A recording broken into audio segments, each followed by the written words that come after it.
2026年4月10日，就在全世界目光聚焦北京人民大会堂，国民党主席郑丽文与中共总书记习近平进行睽违10年的政协会之际，大洋彼岸的华盛顿忽然丢出一颗深水炸弹。美国联邦众议院外交委员会共和党团在社群平台上发了一张照片，照片里是川普与赖清德并肩而立，背景飘着中华民国国旗和美国星条旗，配文写注：台湾关系法47周年。近50年来，这部法律确保了台湾的安全，并强化了美国在印太地区的利益。时至今日，台湾关系法仍是抵御中国共产党侵略的坚实堡垒。你没看错，就是在政协会举行的同一天，美国国会亮出了川赖同框照。这张照片虽然是合成的，但政治讯号的冲击力却堪比一场真正的元首会晤。为什么？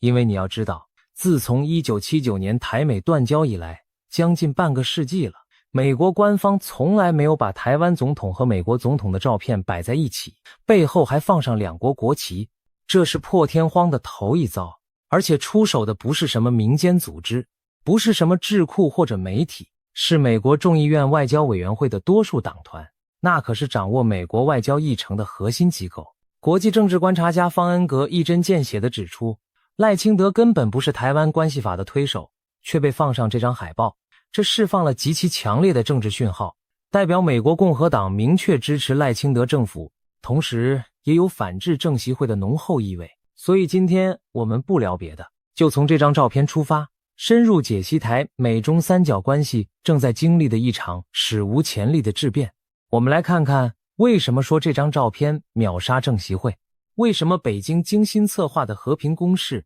反而可能帮赖清德送上了一份大礼，而即将在5月登场的川协会又将如何重塑整个台海的命运？这一切的背后隐藏着怎样的大国博弈密码？要回答这些问题，我们必须先回到故事的起点。1978年12月15日，寒冷的冬夜，美国总统卡特突袭式宣布，1979年元旦起，美国将与中华民国断交，转而承认中华人民共和国。消息传到台北已经是半夜2点多，美国驻台大使在凌晨叩响蒋经国总统的大门，告知了这个晴天霹雳的消息。当时在驻美大使馆任职的前外交部长程建仁后来回忆说，那是他3次派驻华盛顿最冷的一个冬天，他第一次深刻体会到一个国家为了自己的利益可以对朋友这样对待。台湾社会反美情绪沸腾，美国代表团来台谈判时，坐车被激动的群众包围，挡风玻璃被砸破，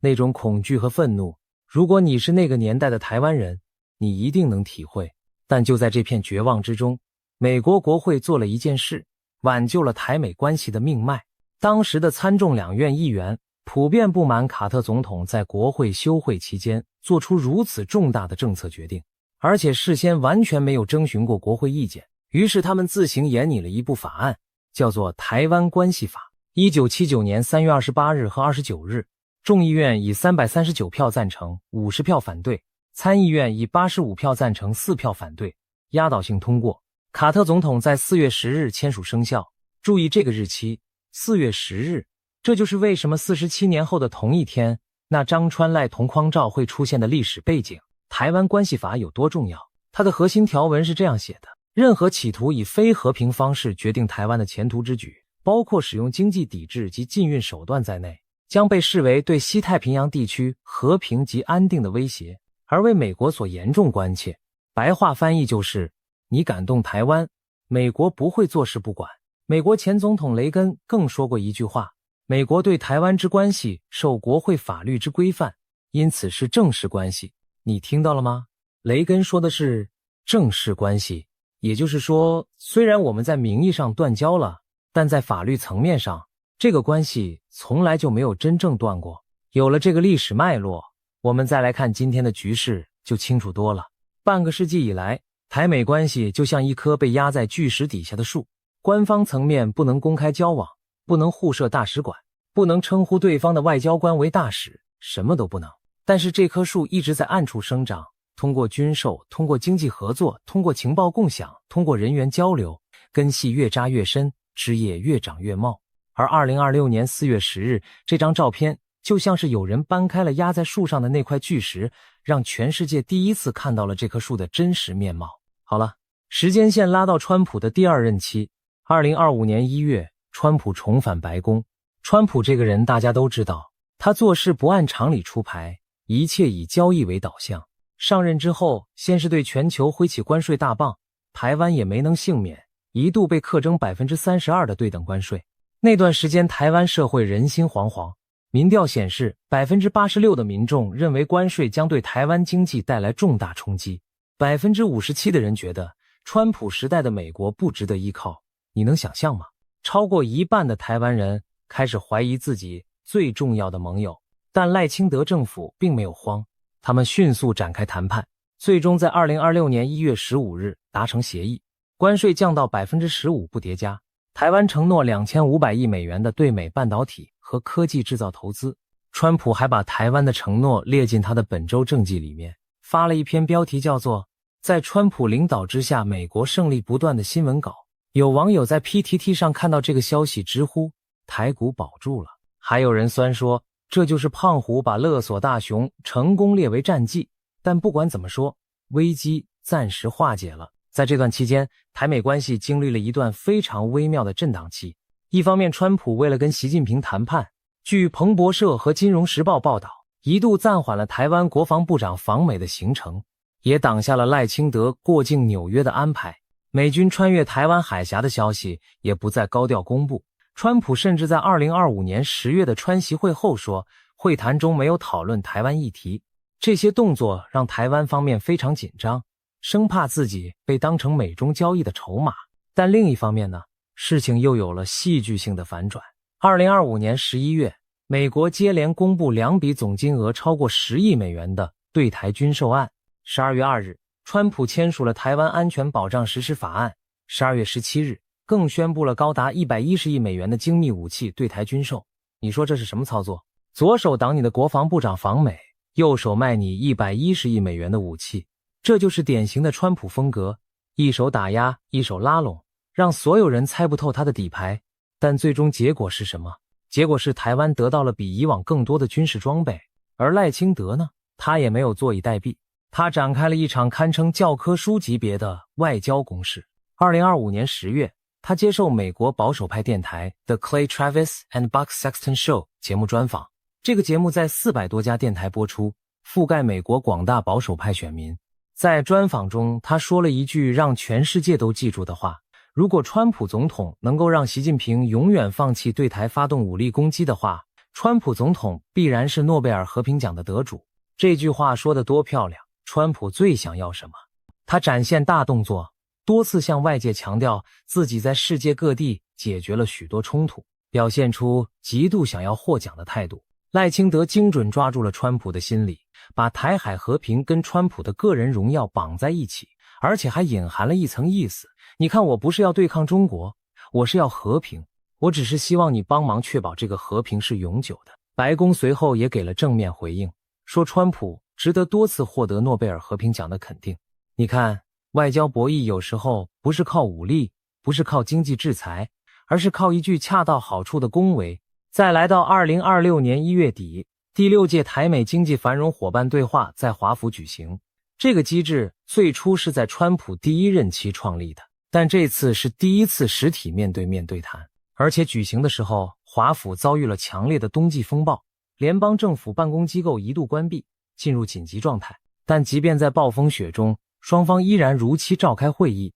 签署了系盛世宣言及台美经济安全合作联合声明。在 AI 供应链、数位基础建设、关键矿物、无人机、高科技人才培育、第三国合作及双边经济合作等7大领域达成共识。赖清德在记者会上特别点出3大战略方向，强化经济安全，打造创新，经济发展繁荣未来。他的策略非常清楚，就是让台湾成为全球非红供应链的核心节点，让美国在经济上离不开台湾。这样，台湾在美中博弈中就不是一张可以被交易的牌，而是棋盘本身。铺垫了这么多背景，我们回到2026年4月这个关键时刻。郑丽文在4月7日启程，前往中国大陆，展开为期6天的2026和平之旅。这是国民党时隔10年再有党主席访问大陆，上一次还是2016年洪秀柱见习近平，再上一次是2015年朱立伦，而真正轰动世界的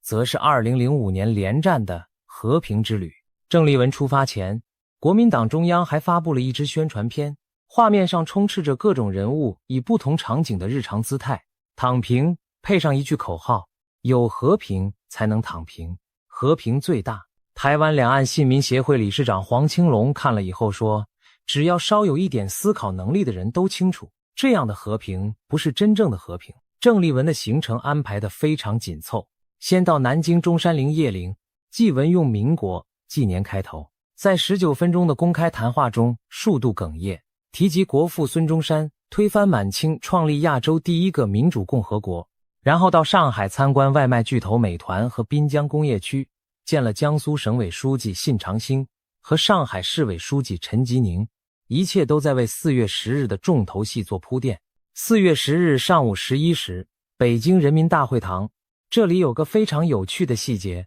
所有研究两岸关系的人都注意到了。以往习近平会见国民党历任主席，地点都选在福建厅或台湾厅，那是所谓的内厅，意思是把你当自家人，台湾是中国的一部分嘛，所以在内厅见面天经地义。但这次呢，地点安排在东大厅。东大厅是什么地方？那是中国国家主席接待外国元首会谈的场所，是北京举办重大外事活动和重要会议的场所，属于外厅。你品，你细品，北京把郑丽文当外宾接待了。你可以说这是给予高度礼遇，但更深层的解读是什么？有人认为北京在暗示两岸关系的某种新定位，也有人认为这只是场面上的安排。但不管怎样，这个信号意味深长，因为它跟北京平常台湾是中国一部分的说法之间存在着微妙的张力。正席会开始后，两人先握手14秒，然后坐上会议桌，各自发表谈话。习近平说了什么呢？他说，此次见面是为了维护我们共同家园的和平安宁，推动两岸关系和平发展。注意这个措辞，他说的是和平发展，而没有直接提到两岸统一，这在过去是比较罕见的。他还说，欢迎台湾同胞常回家看看，欢迎台湾青年来大陆交流发展，欢迎台湾农渔产品优质商品进入大陆千家万户，听起来很温暖，对不对？但你知道在郑丽文发言还没有结束的时候发生了什么吗？直播被切断了，记者被要求离场，这是历来国民党主席访中首次在直播镜头下未能独臂讲词。新唐人电视台的报道痛批说，这完全暴露出中共的心虚与独裁本质。而郑丽文在会上的发言就更引起争议了，他提出了两岸和平制度化的概念，说要寻找一套避免战争的制度性解决方案。他还说了几句让绿营暴跳如雷的话。第一句，台湾海峡将不再成为潜在冲突的焦点，更不会成为外力介入的棋盘。第二句，两岸中国人共同守护和平的象征。第三句，他向习近平提到，将来有一天有机会让他当主人，在台湾欢迎习近平。外力介入的棋盘是什么意思？在座的各位应该都听出来了吧？所谓外力，指的就是美国。郑丽文等于在习近平面前公开暗示台湾不需要美国的介入，而两岸中国人这个用语更是踩了红线。民进党立委邱志伟批评说，过去国民党历任主席与中共领导人会面至多使用中华民族等模糊说法，像郑丽文这样直接使用两岸中国人，几乎等同主动套入中共对台的统一框架，完全无视台湾主体性。立院党团书记长范云更是直接说，郑丽文缴了一篇令人毛骨悚然的投降书。陆委会也批评郑丽文坚持9·2共识，形同帮中共，消灭中华民国背书，将并吞毒药当成和平解药。闭门会谈结束后，郑丽文召开记者会，转述习近平在闭门会议中的话。他说，习近平强调两岸制度的不同不是分裂的借口，两岸关系有非常长的历史历程，要透过耐心、恒心，用愚公移山、精卫填海的精神去推动。郑丽文认为这是重大善意和务实面对，但外界的疑虑并没有消除。被问到郑习共同目标是否为和平统一时，郑丽文的回答是事情一件件做路，一步步走。好了，精彩的来了！就在政协会举行的同一天，4月10日，恰好是台湾关系法立法47周年纪念日。你说这是巧合吗？也许这个日期本身是巧合，毕竟台湾关系法每年都是4月10日周年，但美国国会抓住这个时间点做出的反应，绝对不是巧合，而是经过精心计算的政治回应。首先是众议院外交委员会共和党团发出那张震撼世界的川赖同框照，你仔细看那张照片的构图，川普站在左边，赖清德站在右边，两人的姿态像是正在并肩面对镜头，背景是两国国旗交叉排列。在外交语境中，两国国旗并列代表什么？代表对等，代表盟友关系，代表两个主权实体之间的正式互动。虽然照片是合成的，但选择这样的构图本身就是一个政治宣示。然后是整个美国国会跨党派的集体响应。参议院军事委员会主席维克尔在社群平台写道，台湾关系法至今已施行47年，美国国会开创性的行动，展示兩黨堅定支持台灣人民與台灣民主。我們將持續支持台灣，下阻中共脅迫。參院外交委員會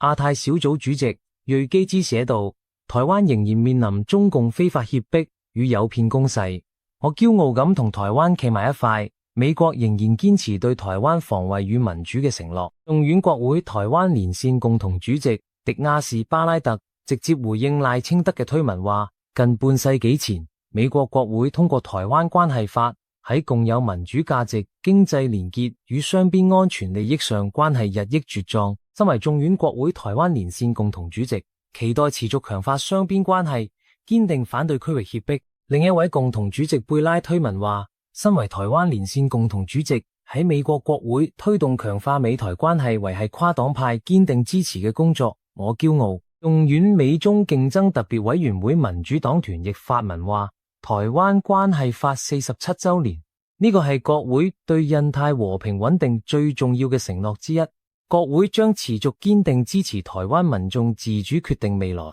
你睇到啦咩？共和黨、民主黨、參議院、眾議院、軍事委員會、外交委員會、台灣連線美中競爭委員會，全部喺同一日齊發聲明。呢個唔係偶然，呢個係一次經過協調嘅政治攻勢，直接針對鄭習會進行反制。而嗰張把川普同賴清德擺在一齊嘅相，更係直接打臉咗鄭麗文所謂台海唔會成為外力介入嘅棋盤嘅講法。美國國會用行動話俾你知，我哋唔係外力，我哋係台灣嘅盟友，我哋嘅存在唔需要任何人嘅許可。與此同時，賴清德亦喺4月10號當日發咗一篇臉書貼文，佢寫道，今日係台灣關係法立法屆滿47周年嘅日子，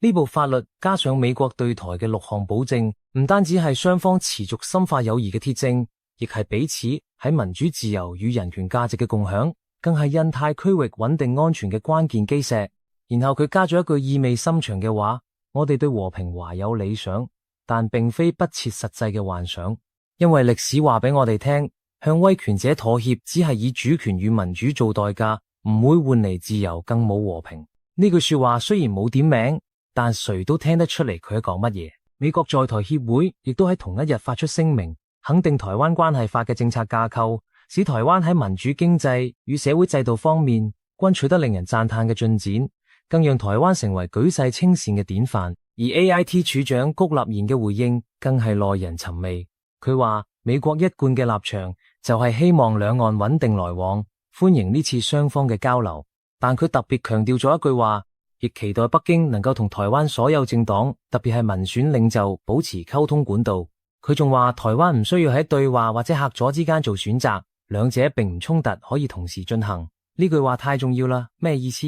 你跟在野黨聊得再開心，你亦得同人家民選嘅總統傾啊，你唔能夠只係挑軟柿子臉。而台灣既要對話，亦都要嚇阻，買武器跟追求和平唔矛盾。而家我哋嚟睇北京嘅盤算，根據多家外媒嘅分析，鄭習會其實係石近頻為5月川習會報嘅一步棋。白宮已經宣布，川普將喺5月14號同15日前往北京與石近頻會面。之前喺2026年3月，美國財政部長貝森特同貿易代表乃密森格瑞爾同中國副總理何立峰喺巴黎會面，為川習會嘅議程做準備，討論嘅議題包括關稅、芬太尼同台灣。喺呢個背景之下，北京需要鄭習會嚟做乜嘢？歐亞集團中國事務主任蕭衍然嘅分析一針見血，佢話北京希望藉由鄭習會重新界定台灣同美國嘅政策選項，並將自己塑造為和平促進者，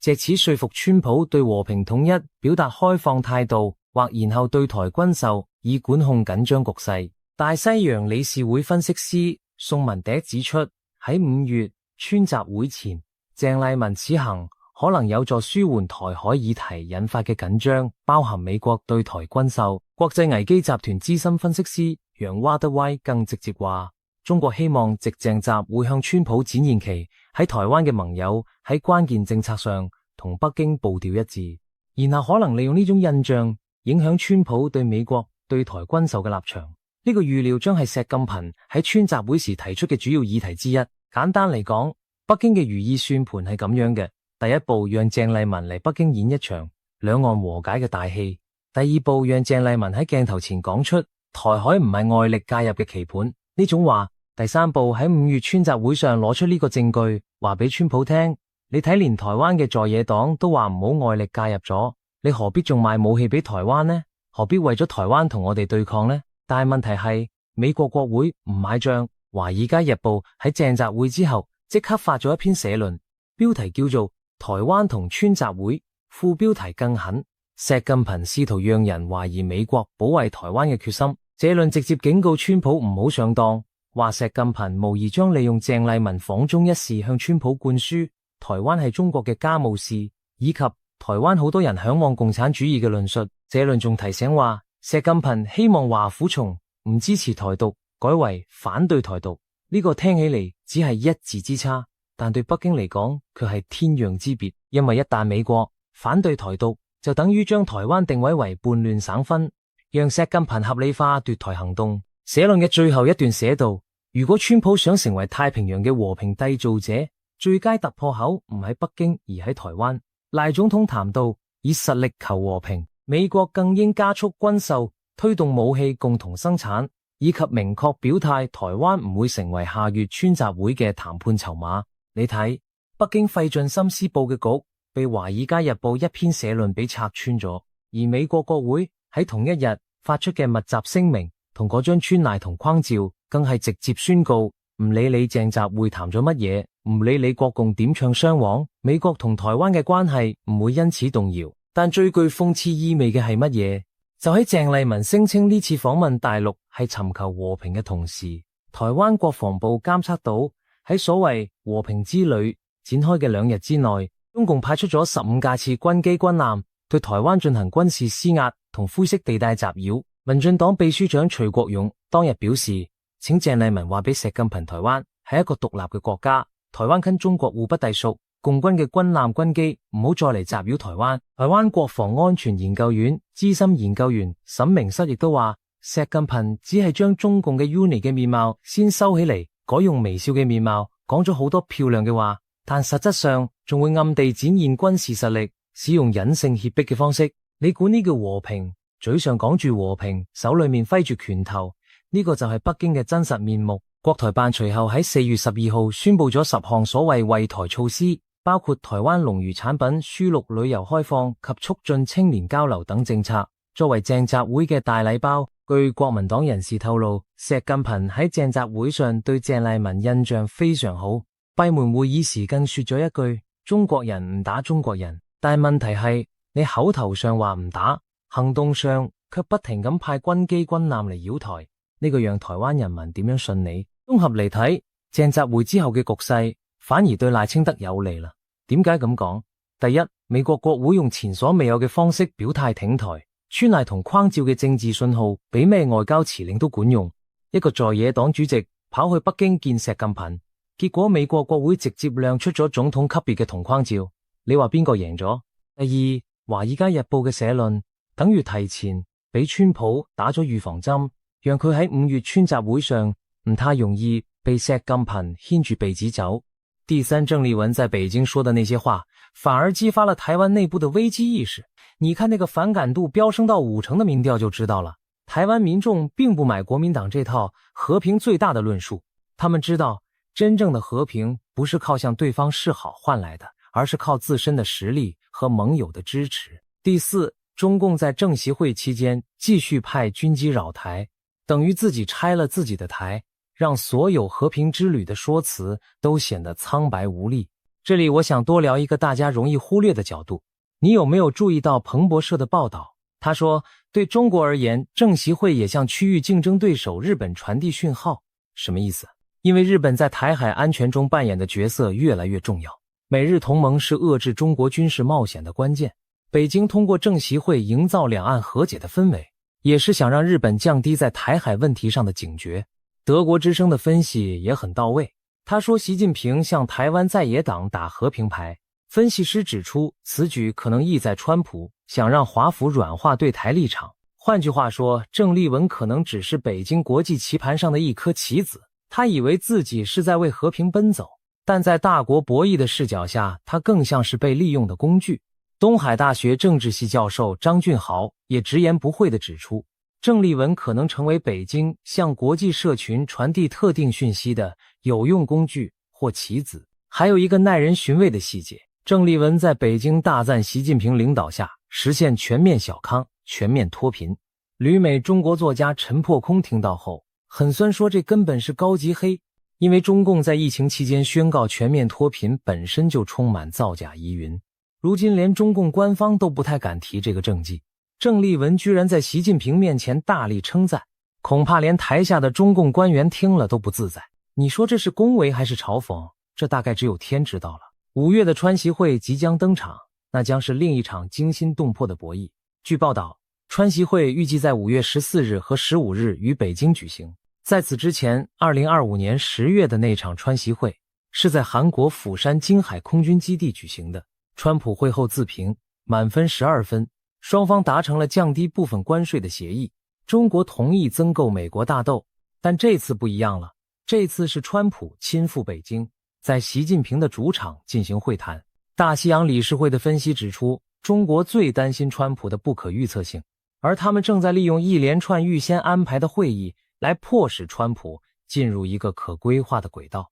先是3月的巴黎预备会谈，然后是5月的北京川习会，年底还可能在 G20 峰会上再见面。北京正在用密集的外交节奏把川普框在一个既定的轨道上，减少他的随机性。这是中国外交的精明之处。川普会不会拿台湾做交易？习近平会不会趁机施压，要求美国改变对台政策？日本时报引述华尔街日报的报道指出，习近平盼借与川普会晤，开始推动美国政策转向北京立场，即两岸某种形式的统一不可避免。这是一个非常危险的信号。但美国国会已经提前筑起了防线，不只是那张穿赖同框照，更重要的是2026年以来，国会两党在抗中挺台议题上展现出空前的团结。多位共和党议员甚至打破党纪与民主党站在一起，反对川普的某些政策，包括军事攻击委内瑞拉和威胁武力夺取格陵兰。美国国会跨党派多数在反制中国和支持台湾上的共识，大大限制了川普在台湾问题上做出妥协的空间。最后让我们回到开头的问题，美国真的在走向台美建交吗？如果你问的是明天是否会宣布正式建交，答案当然是不会。但如果你问的是台美关系是否正在经历质的飞跃，答案是毫无疑问的。你把过去几年的发展连起来看，从2018年台湾旅行法到2025年台湾安全保障实施法案，从经济繁荣伙伴对话到系盛世宣言，从100亿美元军售到台美关税协议，从美国国会议员密集访台到这张史无前例的川赖同框照，台美关系正在以一种前所未有的速度和力度向前推进。有些外交专家甚至用没有名分的建交来形容当前的台美关系。也许有一天回头看2026年4月10日这张照片会被视为台美关系的一个历史转折点。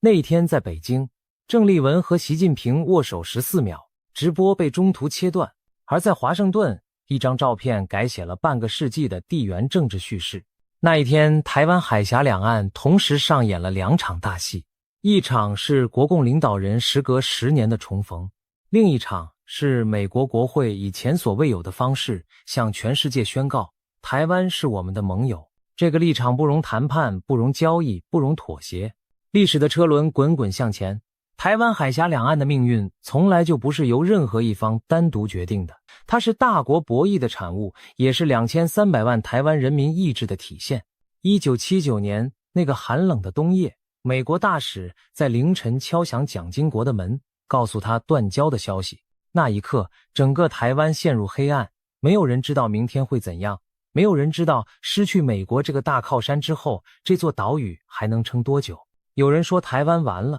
有人说3年之内必被统一，有人开始准备逃离这片即将沉没的土地。但47年后的春天，美国国会在阳光下贴出了川普和赖清德的同框照，台湾不仅没有沉没，反而成为了全球最重要的科技心脏。从深夜的敲门到白昼的宣告，台湾走了将近半个世纪，这条路走得辛苦，走得曲折，走得惊心动魄。中间经历了1995年台海飞弹危机，经历了2000年第一次政党轮替的动荡，经历了2019年香港反送中运动带来的深刻警醒，经历了2020年新冠疫情下口罩外交的高光时刻，经历了2022年佩洛西访台引发的军事危机，经历了川普关税大棒的冲击，经历了无数次被预言即将灭亡的时刻。但台湾走过来了，而且越走越稳，越走越远。郑习会也好，川赖照也好，即将到来的川习会也好，这些都是历史洪流中的浪花。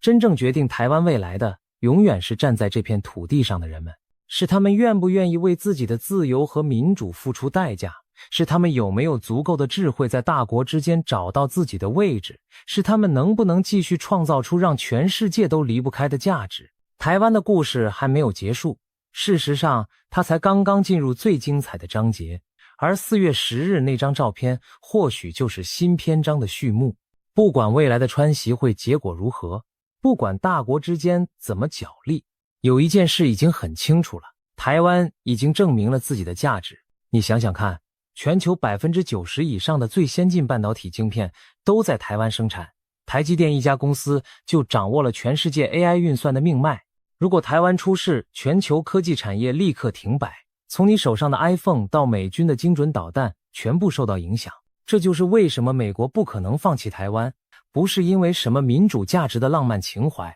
而是因为冰冷的国家利益计算。台湾拥有世界级晶片制造能力，年经济成长率超过 7%， 股市冲破 3.2 万点，3000多万追求自由民主的人民，在地缘政治第一岛链上占据关键位置的战略枢纽，全球 AI 供应链不可或缺的核心节点，失业率低到 3% 左右，25年来的最低点。这样的台湾不是任何人的棋子，它是棋局本身的一部分。而那张照片告诉全世界，这盘棋的走向，台湾有权参与决定。说到底，台湾最大的武器是什么？不是飞弹，不是潜舰，不是制毛器，台湾最大的武器是它的不可替代性。当全世界的 AI 革命都需要台湾的晶片，当美中欧日韩所有科技大国都离不开台积电的制程，台湾就已经把自己编进了全球经济的 DNA 里面。你要消灭台湾，就等于要消灭全球科技产业，没有人承担得起这个代价。